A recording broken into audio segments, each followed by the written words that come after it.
புரட்சியாளர் அம்பேத்கரையும் தந்தை பெரியாரையும் கொள்கை தலைவரை நடிகர் விஜய் அவர் கட்சியில வச்சிருக்காரு. இந்த சூழ்நிலையில என்டிஏ கூட கூட்டணி பேச்சுவார்த்தை நடத்ததா ஒரு தகவல் வருது. இதை பத்தி உங்களுடைய கருத்து? அவருக்கு என்று இதுவரை எந்த கொள்கையோ லட்சியத்தையோ அறிவிக்கவில்லை. ஆளும் கட்சி, அதுவும் குறிப்பாக தமிழ்நாட்டில் இருக்கிற திராவிட முன்னேற்ற கழக ஆட்சியை மட்டும்தான் இவர் விமர்சிப்பாரே தவிர அவருக்கென்று எந்த கட்சியினுடைய கொள்கையும் இதுவரையில அறிவிக்கப்படவில்லை, திட்டமும் அறிவிக்கப்படவில்லை. அவர் கட்சியே ஒர்க் ஃப்ரம் தி ஹோம்னு அடிக்கடி சுற்றுலா மாறி போய்கொண்டு வருகிறார். இப்போது அவர்களை எலிப்பொறியை பிடித்தவாறு சிபிஐ வைத்துக் கொண்டு விசாரிக்கிறார்கள். இதற்கெல்லாம் அவர் மிகப்பெரிய அளவிற்கு துணிவை காட்டக்கூடிய அளவிற்கு இல்லை. இது திரை கதை வசனம் பேசுவது அல்ல அரசியல் என்பது. அரசியல் என்பது கொள்கை அரசியலாக இருக்குவதுதான் திராவிட மாடல் ஆட்சி.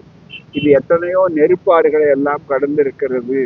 வான வேடிக்கைகளாலோ அல்லது மின்மினி பூச்சிகளாலோ மின்சாரத்தோடு போட்டியிட்டு அதை வெற்றி பெற வைக்க முடியாது. ஆகவேதான் எத்தனை பேர் வந்தாலும் எத்தனை கூட்டுகள் சேர்ந்தாலும் எல்லோரையும் சேர்த்து வெற்றி பெறுவார், தோற்கடித்து வெற்றி பெறுவார் ஸ்டாலின் அவர்கள்.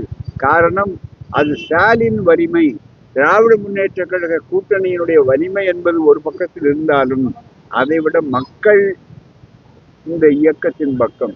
காரணம், இது ஒரு மக்கள் ஆட்சி, மக்களுக்கான முதல்வர் என்பதை உணர்ந்திருக்கிறார்கள்.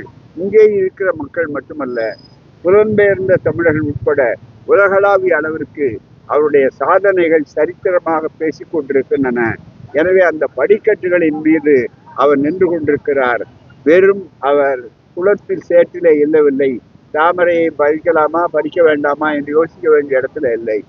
கற்பாறையில நின்று கொண்டிருக்கிறார். மீண்டும் கோட்டையில் ஸ்டாலின் தான். இளைஞரோட எழுச்சி விஜய் பக்கம் இருக்கு. இளைஞர்கள் எழுச்சி பூராவே விஜய் பக்கம் போயிருக்கு. இளைஞர்கள்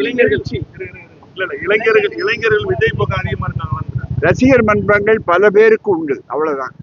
அரசியலுக்கு போவது வேறு. நீண்ட காலமாக அவர்களுக்கு ரசிகர்கள் இருக்கிறார்கள்.